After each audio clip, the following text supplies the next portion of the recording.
va pas améliorer la situation des Ukrainiens. J'entends tout ce qu'on amène maintenant sur le champ de bataille finalement alimente la volonté des Russes de continuer à se battre contre les Ukrainiens. Donc, en réalité, ça n'apporte rien. Je vous rappelle qu'en mars 2022, les Russes étaient prêts à abandonner tous les territoires qu'ils occupaient, n'est-ce pas? Et c'est finalement l'intervention des Européens, Boris Johnson. euh, Boris Johnson en tête, bien sûr, qui ce sont les Européens qui ont empêché la conclusion de cet accord. Donc les Russes n'étaient pas intéressés au territoire, ils étaient prêts à les restituer. Ils avaient un objectif très précis, la démilitarisation des navigations. On ne va pas revenir sur ces termes Non, non. qu'on peut discuter, mais c'est les termes qu'ils ont utilisés et c'est ce qu'ils ont fait. Donc démilitarisation, ça ne veut pas dire occupation du territoire. Mhm. Il faut vraiment les prendre au mot sur ce qu'ils disent. De nouveau, beaucoup de détracteurs qui viennent et puis qui me disent ah ouais, mais les prendre au mot, mémorandum de Budapest, etc. Quand vous regardez les choses, quand vous les prenez au mot et que vous regardez vraiment les textes, vous apercevez que les Russes, ils font exactement ce qui est écrit, ni plus ni moins. C'est pas du tout comme nous, y compris la Suisse d'ailleurs, qui sommes un peu dans la logique du tant que ça me convient, c'est cette règle-là, quand ça ne me convient pas, on change de règle. Voilà. Mhm. Et donc là, on est dans quelque chose qui est beaucoup plus carré avec les Russes et c'est effectivement ce qui les a conduits à accepter de se retirer de la Russie, de l'Ukraine. Aujourd'hui, évidemment, on a dépassé ce stade.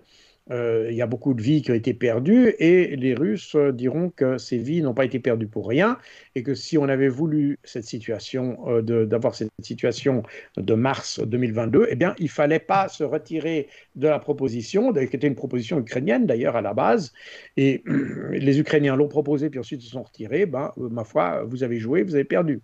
Voilà. C'est un peu ça.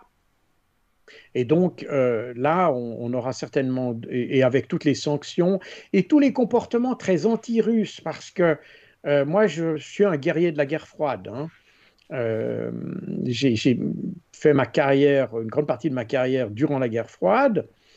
Euh, dans la guerre froide, on se battait contre un système, on se battait contre le... On ne voulait pas devenir communiste, si vous voulez, même si à l'usage, on s'est aperçu qu'on avait un peu exagéré la menace, sans doute, mais c'était ça, on luttait contre l'expansion du communisme, on ne luttait pas contre les Russes, on ne luttait pas contre les Polonais, on ne luttait pas contre les Baltes, on luttait contre le système communiste, à tort ou à raison. Et aujourd'hui, par contre, on se bat contre les Russes. Et c'est pour ça que même durant la guerre froide, personne n'allait attaquer les restaurants russes ou bien n'avait pris des mesures contre les citoyens soviétiques, etc. On n'avait pas ce genre de choses à cette époque-là. On était sans doute aussi plus mûrs que les gens d'aujourd'hui. Ça, je pense que c'est certain. Mais aujourd'hui, quand on va attaquer un restaurant qui fait de la poutine, qui est un plat canadien, d'accord, mais Québécois. simplement parce que ça s'appelle Poutine, on va envoyer des cocktails Molotov. On voit qu'on est avec une population qui vire vers le demeuré.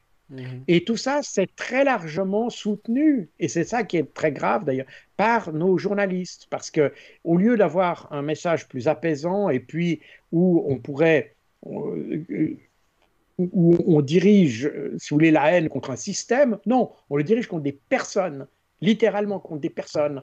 Pendant toute la guerre froide, d'ailleurs, personne n'a voulu débaptiser le tableau de Degas sur les ballerines russes en le débaptisant pour que ce soit des ballerines ukrainiennes. Mais là, on a débaptisé ce tableau à la National Gallery pour que ce soit non plus des ballerines russes, mais des ballerines ukrainiennes, etc., etc. Donc on voit bien que nous avons transformé, ou plutôt notre haine se dirige contre un peuple et pas seulement contre un... On l'a vu à propos des athlètes, par exemple, etc. Alors, ça, c'est la même chose avec les Chinois, d'ailleurs. On n'est pas en reste de ce point de vue-là. Les Occidentaux sont restés exactement ce qu'ils ont toujours été, enfin, les Européens en particulier, enfin, les Occidentaux en général, les Européens en particulier, ils sont des racistes et sont restés comme ça. Attends, on a toujours été comme ça, on a toujours eu cette arrogance de celui qui avait l'impression d'avoir réussi, d'avoir fait mieux que les autres, d'avoir été plus entreprenant, d'avoir plus de succès, etc. Et ça nous a donné une arrogance que l'on continue à imposer aux autres aujourd'hui, à travers tout le reste du monde d'ailleurs. C'est une des raisons pour lesquelles les BRICS se développent à une si grande allure, parce que le conflit en Ukraine a été un révélateur de cet état d'esprit qui est très largement soutenu par nos médias et qui, à mon avis, devrait être punissable. Il devrait être punissable parce qu'il y a vraiment quelque chose qui est extrêmement pervers dans cette manière d'attaquer, de transformer un problème politique essentiellement en un problème carrément qui touche au racisme, à la xénophobie, à tout ce qui s'ensuit. Donc on est là avec quelque chose qui est assez détestable, qui s'est manifesté, et d'ailleurs qui se traduit par le fait, et c'est intéressant de le voir d'ailleurs, que ni dans le conflit palestinien, ni dans le conflit ukrainien, la diplomatie européenne joue un rôle. Pour résoudre le problème, on se tourne vers les Américains, et d'ailleurs aujourd'hui on parle de l'influence de Trump, d'ailleurs, on voit, les Européens n'ont absolument pas de, c'est pas qu'ils n'ont pas droit à la parole, ils y auraient droit, mais ils la prennent absolument pas. C'est pas du tout leur truc. Nos diplomaties se sont acharnées à renforcer des politiques contre les Russes, même pas contre la Russie, contre les Russes, tout simplement.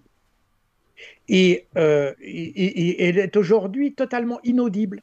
Et elle est tout aussi inaudible au Moyen-Orient qu'elle l'est dans le cadre du conflit russe. Et c'est ça que je trouve assez dramatique dans cette chose-là.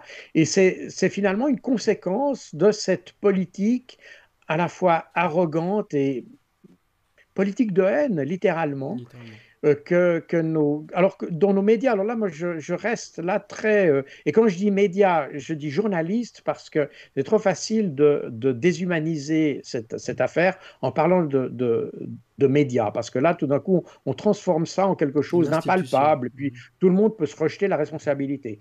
C'est les journalistes qui nous fournissent l'information, sont des hommes, et on voit que ces hommes sont d'ailleurs, ils n'agissent pas en fonction d'une éthique, ils n'agissent pas en fonction d'une éthique professionnelle, ils agissent simplement en fonction de leur opinion et non pas en fonction d'une déontologie. Ils nous amènent des faits qui ne sont pas des faits, mais qui sont simplement des transformations des faits. On en a vu tout à l'heure quand on parlait des armes. De nouveau, le rapport, l'article que tu citais est totalement contredit par au moins 5 ou 6 rapports qui sont mentionnés dans le livre qui est derrière moi d'ailleurs, ce livre-là. Qui explique très clairement que les Russes ont bien d'autres capacités. Mais de nouveau, on a quelque chose, à partir du moment où on a décidé que quelqu'un était méchant, eh bien, automatiquement, il a tous les défauts de la Terre. Et c'est là où on voit que ces gens n'ont rien appris depuis 1945. N'est-ce pas? C'est l'époque où on avait ces affiches du judéo-bolchevisme ou je ne sais pas quoi, des affiches de propagande qui étaient montées. Nos journalistes sont exactement du même niveau, exactement du même. Et c'est ça qui est grave. On a rien appris de la Deuxième Guerre mondiale, on n'a rien appris de ce qu'est l'ouverture d'esprit. Il ne s'agit pas d'aimer tout le monde. Moi, ça m'est complètement égal ce que les gens pensent de l'un ou de l'autre, mais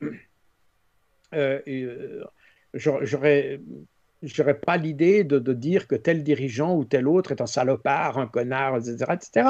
Chacun agit en fonction des intérêts qu'il perçoit. J'essaie simplement d'expliquer quels sont ses intérêts, mais je n'ai pas de haine ni des uns ni de l'autre. D'ailleurs, d'ailleurs dans mon auditoire ou dans mon audience, en général pour les différentes vidéos que je fais, j'ai énormément d'Ukrainiens et j'ai participé à des conférences avec des Ukrainiens qui me remercient d'ailleurs pour ce que je fais, pour amener plus de compréhension dans ce conflit. C'est les journalistes qui viennent saboter cette compréhension pour essayer justement d'imposer un point de vue qui, lui, est partisan.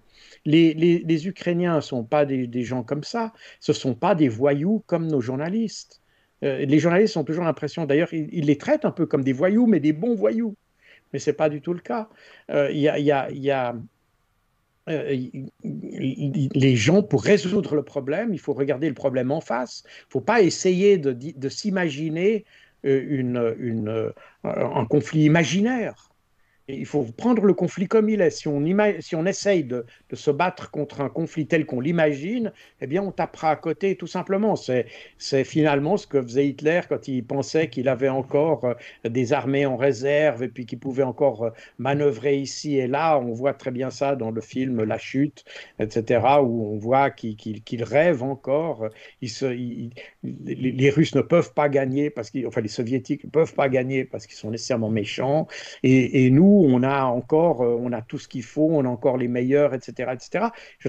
Il y a un moment où ces généraux ont dû lui dire, vous rêvez, on n'est plus, c'est pas ça.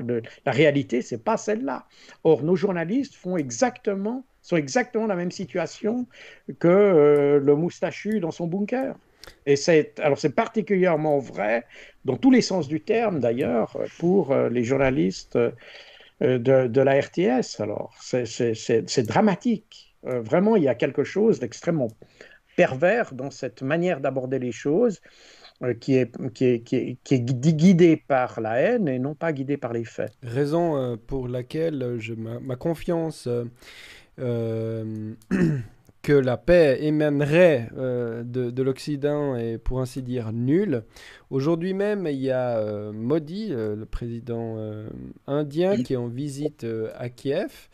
Modi, donc l'Inde fait partie des BRICS. Est-ce qu'on peut attendre des clés de solution qui viendraient plutôt du Sud global ou quel chemin penses-tu qu'il soit le plus crédible d'attendre des résultats pour se rapprocher de la paix et le cas échéant peut-être dans le cas contraire pardon, est-ce que cette guerre ne pourrait pas finalement durer peut-être encore plusieurs années parce qu'on est quand même à 2 ans et demi déjà assez tôt. Si on t'écoutait, l'approche et la compréhension que tu as de ce conflit et ton expertise, elle était un peu similaire.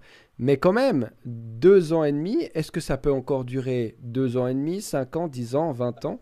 C'est aussi une interrogation que j'ai. Alors, je n'ai pas de boule de cristal, hein, ça, je ne peux pas le dire. On voit que les développements peuvent tout d'un coup se débloquer assez rapidement. Donc, je n'ai pas de prédiction là-dessus. Maintenant, il est sûr qu'effectivement, on a eu une polémique d'ailleurs à propos de l'offensive de Koursk, où on a dit que l'offensive de Koursk avait eu un impact sur des négociations qui s'effectuaient à Doha. C'est le Washington Post, sauf erreur, qui a amené ça, qui a évoqué ça dans un article, et puis qu'il y avait des négociations en cours et qu'elles ont été, comment dire, court-circuitées ou réduites à néant par l'offensive sur Koursk. Alors, je ne veux pas trop discuter de ce qui s'est passé à Doha, mais apparemment, il n'y avait pas de vraies négociations. En revanche, il y a eu apparemment des contacts entre experts, des sortes de contacts exploratoires qui s'étaient faits, non pas, mais pas de négociation. Il n'y avait pas de négociation formelle parce que le ministre des Affaires étrangères russe a d'ailleurs totalement démenti qu'il y ait eu des négociations en cours à Doha. Donc c'est probablement vrai, il n'y avait probablement pas de négociation. En revanche, il y avait probablement des contacts entre experts, si on peut, comme on appelle ça. C'est-à-dire des gens qui ne sont pas mandatés pour négocier, mais qui explorent un certain nombre de pistes et qui se parlent en vue d'une éventuelle mise en route d'un processus, si vous voulez. Donc on est dans une phase très exploratoire. Et il semble que, effectivement, des pays du Sud global essayent d'inciter l'Ukraine à la négociation. Et donc, ils ont essayé de pousser un petit peu. Donc, Doha ne fait pas partie des BRICS, mais on sait que Doha essaie de jouer, déjà, Doha essaie de jouer sa carte de médiation pour la Palestine. Et là, ils essayent aussi de jouer leur carte sur l'Ukraine. Donc, on est avec une volonté dans le sud global, comme on dit, de, comment dire, d'apaiser un peu la situation. Et d'ailleurs, ce n'est pas nouveau, puisque la Chine avait fourni déjà en 2022 une proposition, une sorte de cadre pour un accord de paix euh, qui est d'ailleurs pas très différent. Il n'est pas aussi catégorique que la formule en 10 points de Zelensky, mais il y a certains points que l'on retrouve.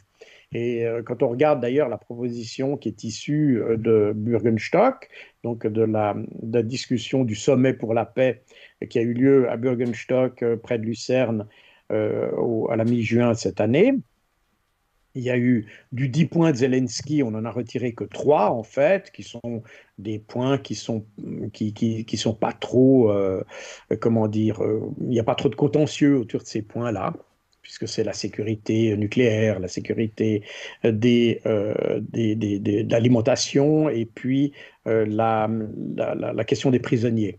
Donc on est sur des points qui sont relativement consensuels dans leur substance. Et, et c'est les 3 points qui ont été retenus par le communiqué final de Bürgenstock. Quand on regarde ces 3 points, on s'aperçoit qu'ils se trouvent aussi dans la proposition chinoise. Donc on voit que les Chinois, en tout cas, l'ont vu comme ça, comme une piste à suivre pour essayer de tirer quelque chose de cette conférence de Bürgenstock qui a été mal emmanchée, puisque de toute façon, elle ne pouvait conduire à rien dans la mesure où il s'agissait simplement que de valider des points, mais pas vraiment d'arriver à une solution, puisque les Russes n'étaient pas là. Voilà.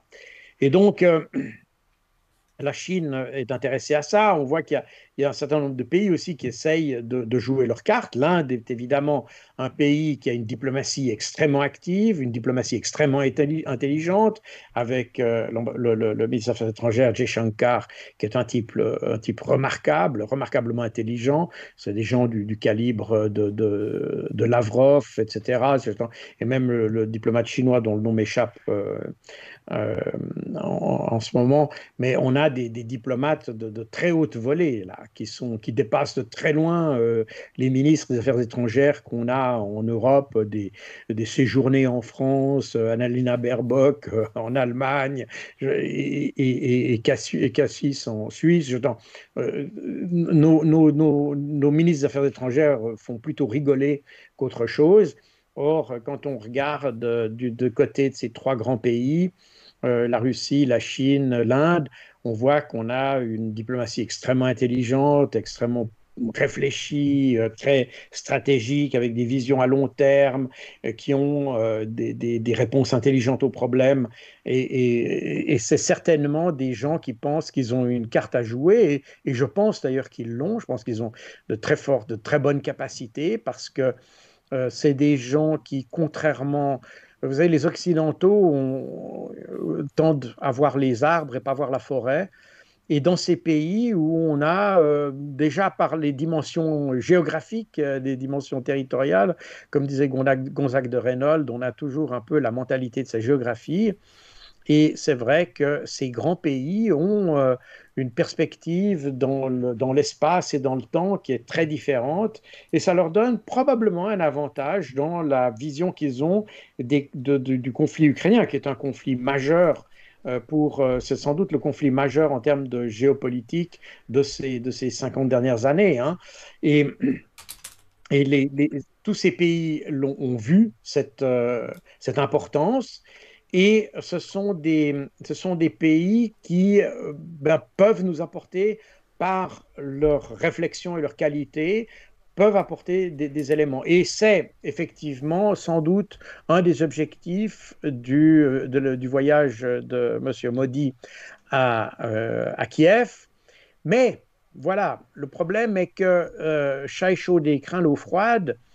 Les Russes, eux, sont devenus plus réticents à des efforts. D'abord, ils n'ont pas confiance aux Ukrainiens. Parce que, eh bien, la dernière fois, je vous rappelle, mars 2022, on était presque d'un accord, la délégation ukrainienne avait signé, presque tout le monde avait signé, donc on était vraiment à un millimètre de l'accord, et finalement, l'intervention de Boris Johnson a fait s'effondrer tout le château de cartes.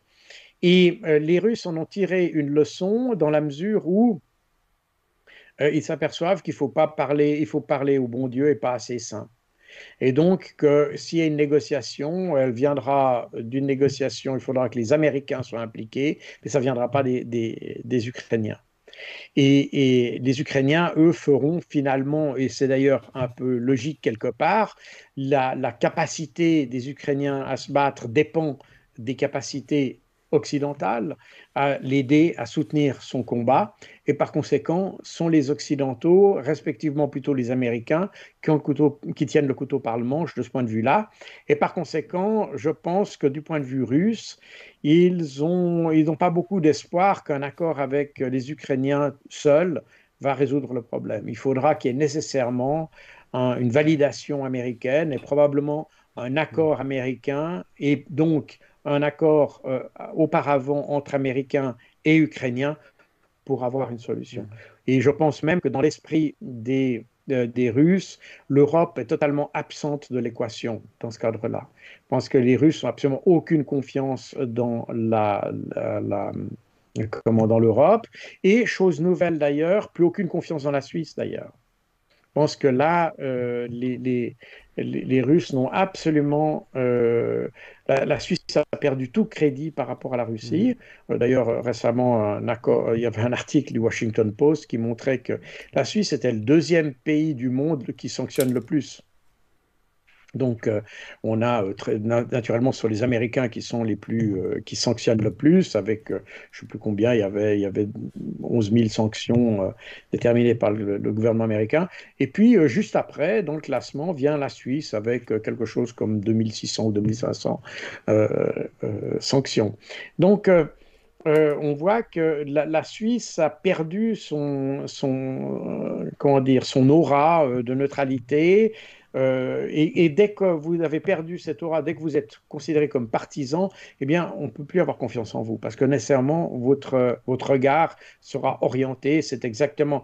La neutralité est quelque chose c'est un outil extrêmement puissant, mais qui est en même temps extrêmement vulnérable à toutes les entorses que vous faites. J'entends, si vous abandonnez la neutralité, vous ne pouvez pas l'abandonner un petit peu ou beaucoup. Vous l'abandonnez ou vous ne l'abandonnez pas. Point barre. Et c'est effectivement la situation dans laquelle est la Suisse maintenant. Et je pense que pour beaucoup de pays, la Suisse a perdu l'aura qu'elle avait. Alors, pour beaucoup, il y a la confiance parce que il y a une mentalité suisse, il y a quand même des choses qui... Mais on n'est pas dans le registre de la neutralité. C'est des pays qui n'ont pas besoin de notre neutralité, qui nous voient d'autres qualités. Et ces qualités, nous ne les avons pas perdues.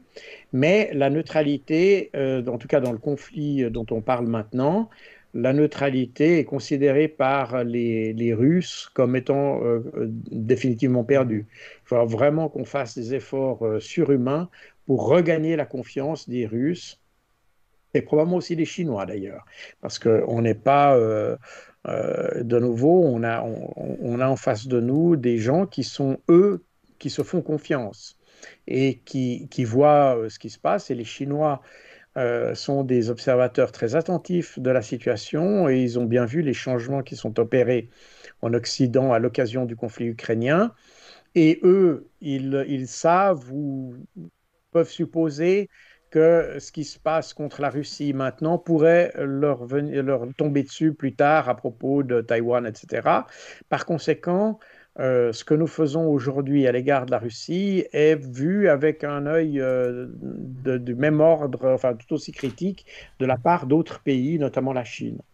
Et donc, je pense que là, les Occidentaux ont perdu des points, très clairement, les Européens notamment, parce que, et les Européens plus que les Américains, parce que de nouveau, dès qu'il y a, on parle de négociation ou processus de paix ou de dialogue, etc., les regards se tournent vers Washington, hein, tant pour l'Ukraine que pour la Palestine. C'est-à-dire flagrant, personne ne regarde vers Bruxelles. Personne, absolument personne, ni même, a fortiori, vers la France, vers l'Allemagne, etc. J'entends, c'est des gens auxquels plus personne ne fait Mhm, vraiment mhm. confiance. Un peu vers l'ONU Euh, peut-être, un peu vers l'ONU peut-être pour les questions de justice, notamment sur la Palestine. Et puis je voulais te poser la question aussi sur l'Afrique, parce que j'ai vu que l'Ukraine était un peu active en Afrique et que certains pays africains, notamment, avaient coupé les liens diplomatiques avec l'Ukraine. Donc encore un autre acteur. Est-ce que ces acteurs-là aussi ont un rôle à jouer pour faire évoluer la situation? oui, il y a eu un incident à la frontière algéro-malienne où des membres des forces armées maliennes avec comment dire, des combattants de Wagner, de la compagnie Wagner, de la compagnie russe Wagner, ont été pris dans une embuscade et puis ça a été une bataille très dure et puis ça a laissé de très nombreux cadavres sur le champ de bataille. Oh, je passe sur les détails de cette affaire, ce n'est pas le thème de la discussion aujourd'hui. Mais ce qui est intéressant, c'est que après l'annonce de cette bataille et du nombre de victimes, il y a plusieurs dizaines de combattants de Wagner qui sont restés sur le carreau, si vous me passez l'expression. Et alors immédiatement, les Ukrainiens ont dit ah ben ça c'est grâce à nous parce que nous on avait des forces spéciales qui aidaient les Touaregs et puis on a donné du renseignement, etc. Donc c'est grâce à nous qu'on a pu éliminer ces. Alors du coup, le gouvernement malien a dit oui, mais alors si vous alimentez ce que les pays du sud du Sahel, enfin du sud du Sahel, oui, du sud du Sahel, Mali, Niger, etc. Eux, ils considèrent ces Touaregs ou ceux qui ont attaqué ces forces maliennes comme étant des terroristes. Donc, quand le gouvernement malien a dit ah ben, si l'Ukraine soutient des terroristes qui nous combattent, eh bien, on rompt nos relations diplomatiques avec le Mali, Mhm. avec l'Ukraine. Et là, alors que l'Ukraine s'était enorgueillie d'avoir participé à cette opération victorieuse contre les Russes, euh, à tort ou à raison, parce que je ne sais pas du tout quelle est la réalité des faits, c'est ce que les Ukrainiens et des membres du gouvernement, enfin oui, des membres du gouvernement ukrainien ou de l'establishment ukrainien ont dit. Et quand le Mali a coupé ses relations diplomatiques, alors là, tout d'un coup, les Ukrainiens ont dit oh non, mais c'était pas vrai. En réalité, on n'y est pour rien du tout. On n'a rien fait là-dedans. On aime beaucoup l'Afrique, etc. Alors, d'abord, cet incident est intéressant parce que, d'abord, il montre que les Ukrainiens vous racontent tout et n'importe quoi. De nouveau, on est dans le narratif. On n'est pas dans les faits, on est dans le narratif. Je ne sais pas s'ils ont vraiment, ils ont aidé. Je n'en sais rien. Mais toujours est-il qu'ils affirment quelque chose et le lendemain, ils disent exactement le contraire parce qu'ils n'avaient pas mesuré les conséquences de ce qu'ils faisaient. Et donc, on voit l'importance du narratif. Dans un sens ou dans l'autre, c'est le narratif qui compte plus que les faits. Et ça illustre parfaitement la manière dont les Ukrainiens ont géré finalement leur conflit depuis 2014, en réalité, avec la Russie.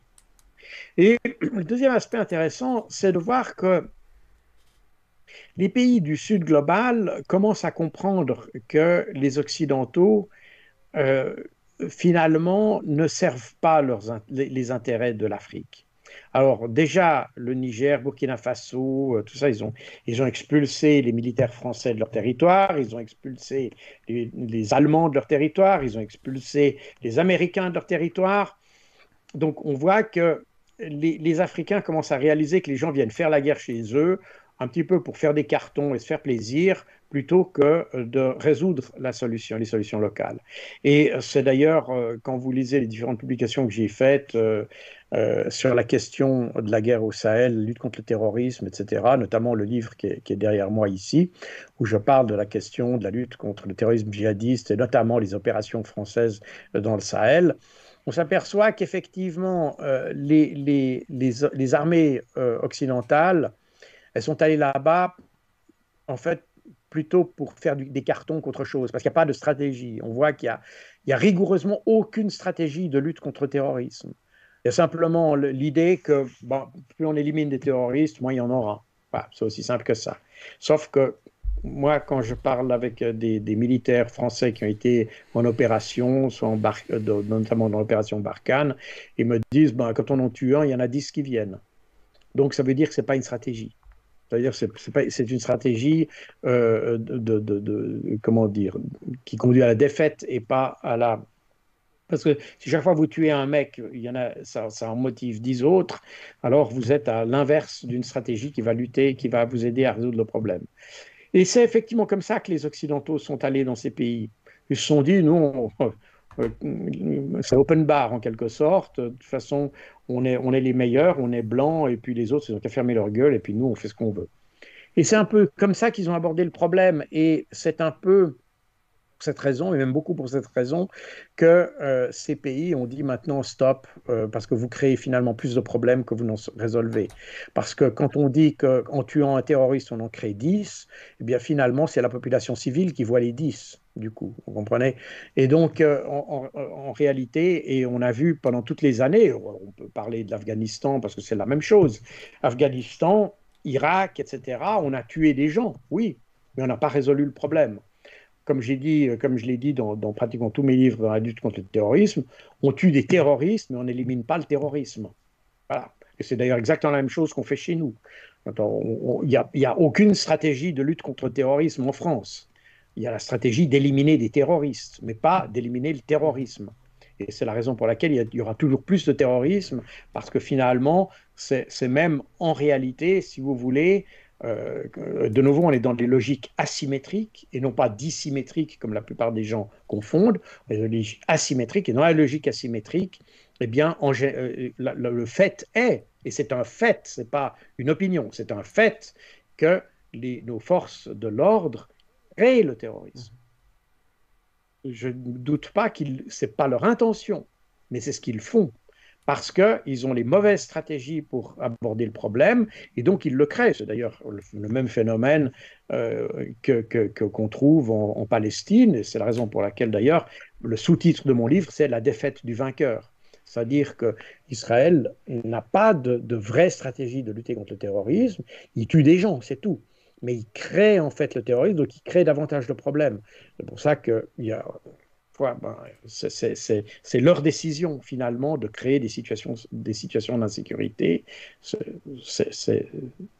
On pourrait, en prenant le problème différemment, je l'explique dans cet ouvrage, en prenant le problème différemment, on pourrait éliminer très rapidement le terrorisme. Le terrorisme ne tombe pas du ciel. Mais effectivement, on ne l'a pas fait comme ça. Donc, les pays du Sud aujourd'hui se méfient des Occidentaux. L'Ukraine est un exemple où tout d'un coup, ils voient que pour des raisons obscures, parce qu'il n'y a aucune raison pour que l'Ukraine s'implique dans l'Algérie, ce n'est pas du tout leur territoire. Enfin, ils n'ont jamais été présents dans cette région, etc. C'est comme quand vous avez des soldats estoniens qui vont aider à lutter contre le terrorisme au Sahel. L'Estonie n'a absolument aucun intérêt stratégique, ils s'en foutent complètement. Ils sont là pour tuer des gens, c'est tout, terminé. Il n'y a aucune autre explication possible. Ces gens ne répondent pas à un intérêt national. Ils n'ont pas du terrorisme chez eux, ils vont pour aller tuer des gens. Point barre. Donc, c'est là, le jour où on aura compris en Occident que la lutte contre le terrorisme passe par d'autres chemins que les chemins tortueux qu'il y a dans nos politiciens, nos journalistes et certains militaires, alors on aura résolu une partie du problème. Mais on n'en est pas là et pour l'instant, on crée le problème. Et les pays du Sud l'ont très bien compris. Et donc, ils n'ont plus aucune raison d'avoir confiance en nous. Et puis, il faut voir une chose, jusqu'à maintenant, les pays du Sud n'ont pas eu le courage de s'opposer aux, comment, aux pays occidentaux parce qu'ils n'avaient pas de champion, si vous me passez l'expression, comme on dit chez les Américains. Ils n'avaient pas de champion.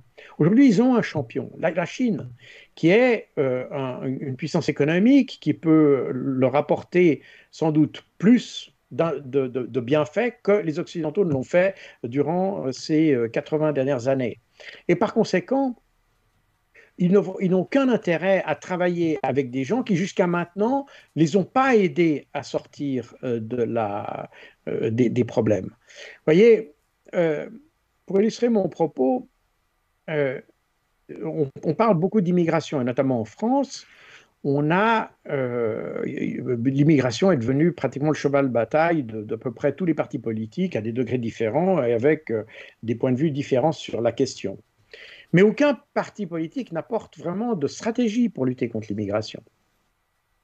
Or, on s'aperçoit que si on étudie le problème, le but de ce qu'on a fait durant plus de près de 80 ans, enfin un peu moins de 80 ans quand même, c'est l'aide au développement, avait pour but d'amener les pays du Sud global vers un niveau de développement qui leur aurait permis de vivre normalement chez eux, d'avoir de vraies économies, d'avoir des vraies formations pour les gens, d'avoir finalement une vie, ces pays auraient pu avoir une vie autonome en quelque sorte.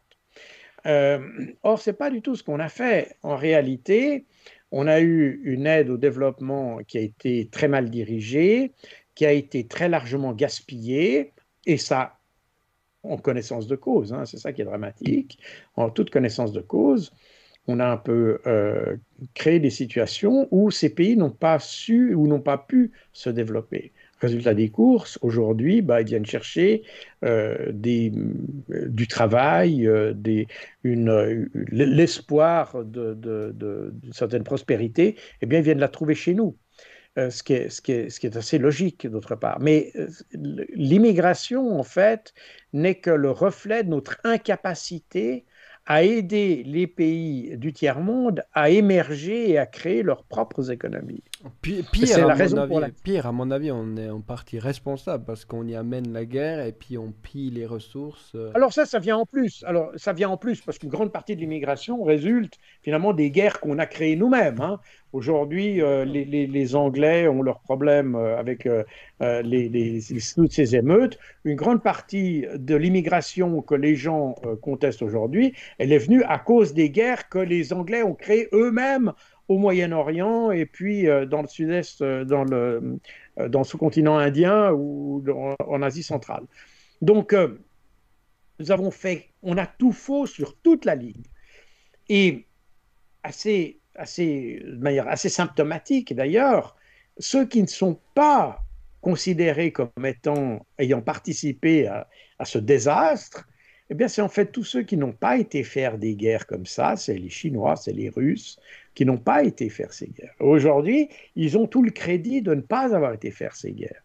Toutes ces guerres qu'on a été faire étaient des guerres stupides, sans objectif, sans stratégie, et j'allais dire presque, on s'est fait plaisir à aller éliminer des gens, et on les a soutenus, hein, et c'est valable pour tous les pays. La Suisse, même chose, et je peux le démontrer. Donc, alors évidemment, elle n'a pas envoyé de troupes sur place, ça c'est vrai, ça il faut laisser quand même aux Suisses, mais à part ça, sur le plan politique, on n'a absolument rien fait de ce qu'il fallait pour empêcher tout ça, alors que probablement on aurait pu jouer un rôle, notamment grâce à notre statut. Mais bref. Euh, donc, en réalité, aujourd'hui, alors qu'on voit l'Asie émerger, et quand je dis, il y a évidemment la Chine, mais il y a aussi l'Inde, hein, on a parlé de Modi tout à l'heure, mais l'Inde est un grand pays qui a des capacités, on aime bien voir ça sous l'angle folklorique, avec les fakirs et tous ces... Voilà, mais c'est un pays qui est très en pointe du niveau technologique, avec des gens de grande qualité, déjà des diplomates de grande qualité, j'ai déjà évoqué, mais au niveau des sciences, de la recherche, dans le domaine des sciences informatiques, etc., dans la recherche logicielle, on a un pays qui a un avenir absolument fantastique et qui est sans doute la deuxième plus grande puissance en devenir après la Chine et qui, dans quelques années, aura sans aucun doute dépassé les États-Unis, ne serait-ce déjà que par leur capacité humaine à produire des ingénieurs, des scientifiques et des gens de très haute valeur. Donc, euh, pour les pays d'Afrique, notamment, où j'ai été, eux voient l'Asie comme étant leur prochain partenaire. Et l'Europe, pour eux, c'est tempi passati. On leur a apporté plutôt la désolation, on leur a apporté le mépris que les Occidentaux ont des Africains, on leur a apporté des guerres, on leur a apporté de la déstabilisation. Quand j'allais au Mali, j'allais relativement régulièrement au Mali dans le cadre de mes fonctions. Chaque fois, les gens me rappelaient, c'était après la guerre en Libye, chaque fois, les gens me rappelaient, ils me disaient, de l'insécurité, mais ça, c'est à cause des Français qui ont complètement déstabilisé la région en éliminant Kadhafi. Et, et là aussi, quand vous regardez les justifications de Sarkozy, Bernard-Henri Lévy, etc., j'entends vous apercevez que c'est des gens qui avaient absolument aucune connaissance de la zone. J'entends, ils jouaient avec des images d'Épinal, avec leurs propres fantasmes sur la manière dont la Libye était dirigée, etc. Et puis, en déstabilisant le pays, ils ont satisfait leurs propres fantasmes. C'est tout. Point barre, mais il n'y a aucune réflexion humaniste là derrière, il n'y a aucune réflexion intelligente, il n'y a aucune réflexion basée sur la connaissance des peuples, de la manière dont ils fonctionnent, du système tribal qui était au cœur du système politique libyen, etc., etc., etc. Et par conséquent, on a déstabilisé des pays qui avaient aucune nécessité de déstabiliser. Et en déstabilisant la Libye, on a déstabilisé toute une région et aujourd'hui, on en paye le prix. Les pays africains s'aperçoivent parfaitement, ils ne sont pas stupides. Contrairement à ce que disait Joseph Borrell, qui pensait que les Africains n'étaient pas capables de comprendre les situations en Ukraine, etc. Attends, c'est un véritable demeuré. Et c'était le chef, je rappelle, de la diplomatie européenne jusqu'à il y a peu. Donc, on a des gens avec des capacités intellectuelles minables qui ne sont incapables de comprendre et qui probablement sont même jamais sortis de leur trou pour aller voir comment vivent et comment comprennent parler même aux gens qui sont en Afrique. L'Afrique, c'est l'Afrique, elle fonctionne avec des modes de fonctionnement qui nous sont parfois un peu difficile à comprendre, mais ça ne veut pas dire qu'il n'y a pas d'élites qui comprennent très bien la situation. Il y a des gens qui sont remarquables, qui comprennent parfaitement la situation qu'on a en Europe, qui la connaissent parfois beaucoup mieux que nous parce qu'ils la voient avec un peu de distance, ils la voient de manière non partisane, parce qu'ils ont la capacité de la distance géographique déjà, et capacité de comprendre les situations, qui est beaucoup plus grande que chez nous, bien souvent. Et penser que les Africains sont incapables de comprendre la situation est une vision un peu simplificatrice, simpliste même du monde. Mais c'est le chef de la diplomatie européenne qui voit ça comme ça. Vous voyez, et ça vous montre le problème qu'on a en Europe à avoir une une lecture de ce que pense l'Afrique. Donc c'est comme ça qu'on voit l'Afrique. Donc eux, aujourd'hui, ils disent, c'est comme ça que vous nous voyez. Bon, terminé. Alors, on ne s'occupe plus de vous. Maintenant, vous remballez euh, vous remballez vos affaires et vous retournez chez vous, on vous veut plus, et puis on préfère des gens de Wagner, on préfère des gens comme ça, parce que eux, ils disent ce qu'ils font, ils font ce qu'ils disent, alors que vous ne le faites pas. Et voilà. Et donc, on est un peu dans cette situation. Donc ça, c'est une situation intéressante. Cet événement a montré. Et puis alors, l'Ukraine, du coup, le problème de l'Ukraine, je vous rappelle qu'au début de la crise ukrainienne, enfin, au début de l'intervention russe, lorsqu'il y a eu les premières des décisions de l'Assemblée générale pour condamner l'intervention russe, il y avait à peu près 145 pays sur l'ensemble de la planète qui étaient d'accord pour condamner l'intervention russe. Quand vous regardez à l'issue des événements de Bürgenstock, pas des événements de la conférence de Bürgenstock, eh bien, le nombre de pays qui a soutenu le communiqué final, eh bien, c'est 76 ou 78. Donc, on a déjà réduit de moitié le nombre de gens qui soutiennent la position ukrainienne. Et, et on voit que le Sud global comprend de plus en plus que cette affaire de guerre en Ukraine est une affaire qui est finalement une affaire très occidentale et qu'ils n'ont aucun intérêt à avoir la même position que les Occidentaux. Et d'ailleurs, on constate aussi que pour avoir le vote de ces pays à l'Assemblée générale des Nations unies, il y a eu des pressions énormes exercées par les pays occidentaux, par la France, la Grande-Bretagne, les États-Unis, bien sûr, mais d'autres pays aussi, hein, comme le nôtre, qui ont fait des pressions sur certains diplomates pour qu'ils alignent leur vote sur les Occidentaux. Euh, et tout ça, finalement, montre, dans le fond, une très grande insécurité des Occidentaux par rapport à ça. Quand tu es obligé de pousser les gens à aller voter dans le sens, ça veut dire qu'il y a quelque chose qui ne joue pas et que le fruit est un peu pourri. Alors, ces pays pouvaient peut-être pas, ils n'étaient pas en mesure de répondre à ça ou de résister à ça. Aujourd'hui, il y a des champions. Il y a la Chine, il y a la Russie qui tient tête à l'Occident, il y a ces grands pays, l'Inde aussi, qui tient tête aux Occidentaux et qui montrent que ben, eux, ils ont de ce point de vue-là, ils ont des alliés. Donc on a vraiment le monde qui se sépare entre une petite coterie de pays occidentaux, européens et nord-américains qui forment cette petite coterie, puis le reste du monde qui commence à comprendre que sa prospérité n'est plus liée à la prospérité des Occidentaux, mais elle est liée à la prospérité des pays, notamment de l'Asie.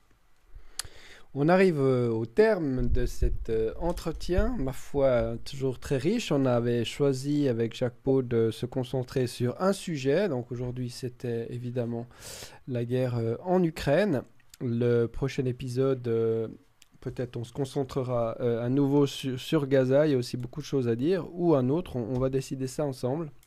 En tout cas, merci infiniment Jacques Beau pour cette capacité d'analyse et tout le travail de renseignement que tu continues, que tu poursuis dans ta carrière, mais directement au profit des citoyens et citoyennes, en tout cas des gens intéressés. Nous étions suivis en direct quasiment pendant 3 heures par 3000 personnes. Ça fait un petit stade de foot, c'est sympa. Merci à vous de nous avoir suivis. Si quelqu'un d'entre vous veut faire un time code sur la conversation qui s'est passé, ce sera volontiers que je le reprendrai pour le copier dans la vidéo. Et puis, si d'autres veulent me rejoindre pour faire des clips, pour que peut-être il y ait plus de visibilité sur cette expertise de Jacques Beau, qu'on puisse ensuite poster après sur les différents réseaux sociaux, ça sera aussi avec plaisir. Vous pouvez trouver mon adresse internet sur le site de swissbox.org et puis on peut en discuter. En tout cas, Jacques Beau, c'était un grand plaisir. Merci beaucoup d'être venu à nouveau nous faire l'honneur de tes paroles. C'était un plaisir et je salue tous ceux qui ont eu le courage de m'écouter pendant 3 heures et ça me fait plaisir, ça me touche. Merci bien. Et à bientôt. Ciao. À bientôt, merci.